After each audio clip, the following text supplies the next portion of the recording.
एक माँ और बेटे की कहानी। विमल बहुत परेशान था। उसे समझ में नहीं आ रहा था कि वो इस परिस्थिति से कैसे निपटे। वो अपनी माँ को बहुत चाहता था, किंतु उसकी पत्नी और बच्चे उसकी माँ से बहुत दूर भागते थे, क्योंकि उनकी माँ की एक आँख नहीं थी।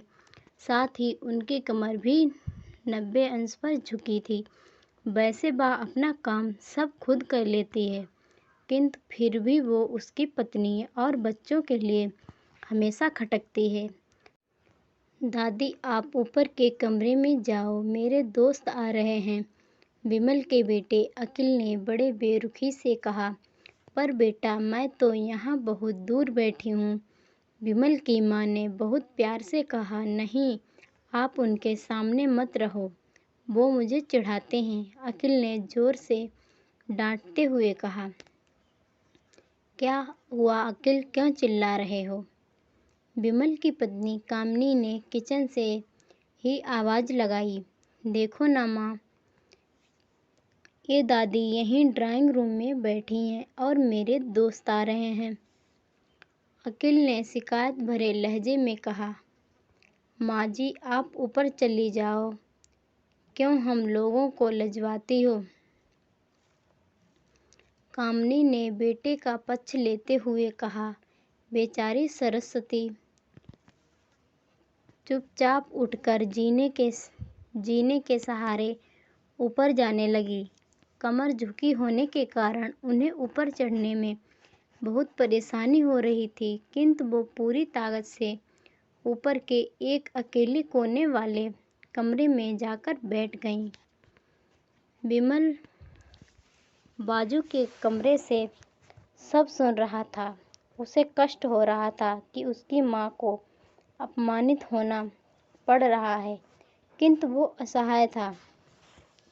अगर वो कुछ कहता तो उसकी पत्नी और बच्चे उसका विरोध करने लगते हैं। दूसरे उनके तर्क भी सही लगते हैं, क्योंकि वो एक प्रशासनिक अधिकारी था। उसका सामाजिक स्तर बहुत ऊंचा था। उसकी ससुराल भी एक उच्च घराने में थी, अतः वह चुपचाप इस तरह हर दिन अपनी माँ को अपमानित होते देखता रहता था। सबको विमल की पत्नी ने कहा। रात को विमल की पत्नी ने कहा, देखो जी, आप कुछ करो। कल कलेक्टर साहब की पत्नी आई थी। माँ जी अपनी देसी धुन धरा में उनसे मिली। मुझे बहुत शर्म आ रही थी बताते हुए कि मेरी सास है। मैंने कह दिया कि दूर की रिश्तेदार हैं, इलाज कराने आई हैं। विमल को रोना आ गया, किंतु फिर भी वह चुप रहा।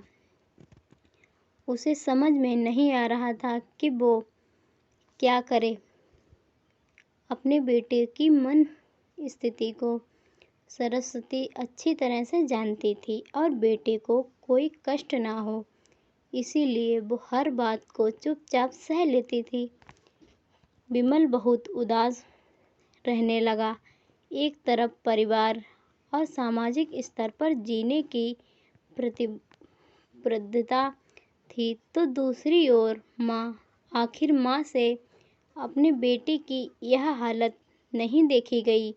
एक दिन उसने अपने बेटे से कहा, विमल, बहुत दिन हो गए हैं, मैं अपने गांव जाना चाहती हूँ, मुझे वहाँ पहुँचा दो।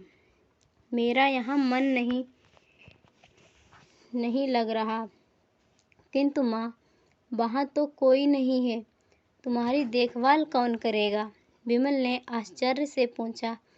अरे, सब गांव वाले तो हैं, और वो तुम्हारे मामा जी तो उसी गांव में रहते हैं, और फिर हम सारी व्यवस्थाएं कर आएंगे ना। कामिनी को तो जैसे मन की मुराद मिल गई हो।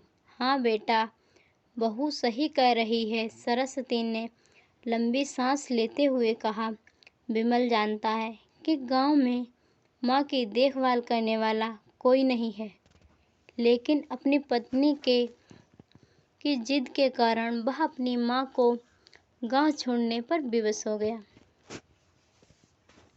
माँ को गांव छोड़कर आते वक्त उसे रोना आ रहा था तथा अपनी बेबसी पर गुस्सा भी आ रहा था, किंतु परिवार, पत्नी और समाज ने उसके इन मनोभावों को दबा दिया और वो सुकून सा महसूस करने लगा।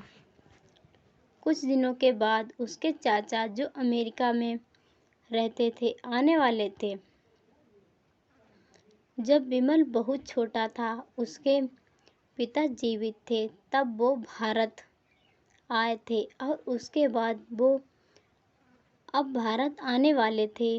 पूरा परिवार और आस पड़ोस बहुत उत्साहित था। अमेरिका से विमल के डॉक्टर चाचा आ रहे थे। डॉक्टर रमेश ने जैसे ही घर में कदम रखा, सबने मिलकर बहुत उत्साह से उनका स्वागत किया। क्यों विमल, भाभी नहीं दिख रही हैं? कहाँ हैं डॉक्टर? रमेश ने कहा, उस उत्सुकतापूर्वक पूछा। जी, वो गांव में रहती हैं, यहाँ उनका मन नहीं लगा, कामिनी ने सपाट लहजे में उत्तर दिया। डॉक्टर रमेश ने विमल की ओर देखा तो विमल ने अपनी आंखें झुका लीं। डॉक्टर रमेश समझ गए, बोले, कल हम भाभी से मिलने गांव चलेंगे सब लोग। दूसरे दिन सभी लोग गांव के घर में पहुंचे। देखा कि सरस्वती को बहुत तेज बुखार है और वो पलंग पर असहाय पड़ी हैं। डॉक्टर रमेश दौड़कर सरस्वती के पास गए, उनके पैर छूकर रोने लगे। सरस्वती की ये हालत उनकी कल्पना से परे थी। वाह बेटा विमल, तूने तो नाम उजागर कर दिया। अपनी माँ की ये हालत देखकर तुझे तो शर्म भी नहीं आ रही होगी। डॉक्टर रमेश ने विमल को लगभग डांटते हुए कहा, नहीं देवर जी, विमल का कोई दोष नहीं है, मैं खुद गांव आई थी। सरस्वती ने अपने बेटे का बचाव किया। मुझे सब पता चल गया। भाभी, आप चुप रहो। क्यों बहू, तुम्हें अपनी सास की कुरूपता पसंद नहीं है? समाज में तुम्हें नीचा देखना पड़ता है ना? डॉक्टर रमेश ने कामिनी की ओर व्यंग से देखा। कामिनी निरुत्तर होकर विमल से कहने लगी, आज तुम इस सामाजिक स्तर पर हो, वो इन्हीं के संघर्षों की देन है।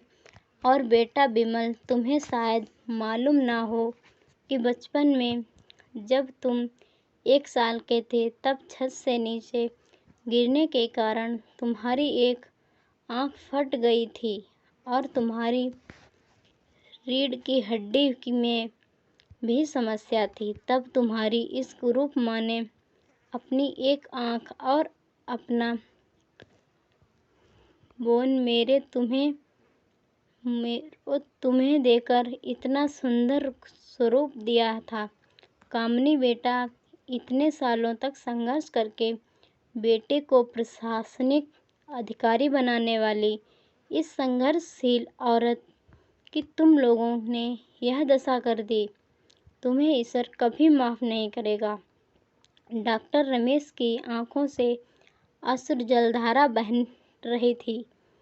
अब भाभी, आप मेरे साथ अमेरिका जाएंगी, यहाँ इन स्वार्थी लोगों के बीच नहीं रहेंगी।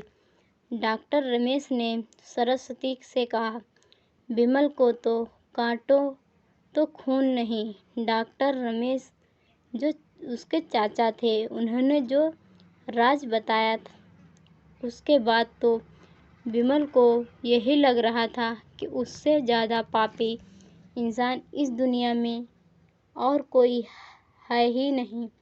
वह दौड़ता गया और माँ सरस्वती के कदमों से लिपट गया। माँ, मेरा अपराध अक्षम्य है।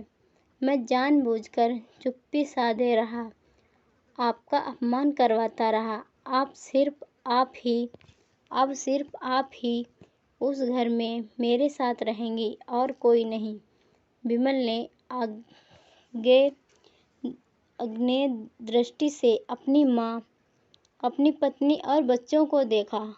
कामिनी को भी बहुत पश्चाताप हो रहा था, किंतु उसकी हिम्मत नहीं हो रही थी कि वो सरस्वती से आंख मिलाए। सरस्वती ने कामिनी की मन स्थिति को समझकर उसको पुचकारते हुए अपने पास बुलाया और विमल को डांटते हुए कहा, खबरदार, जो मेरी बहू को मुझसे अलग करने की कोशिश की तो तुझे ही घर से बाहर निकाल दूंगी। कामिनी और बच्चों ने सरस्वती के पैर पड़ते हुए अपने व्यवहार पर माफ़ी मांगी और माँ के हृदय ने सबको माफ़ कर दिया।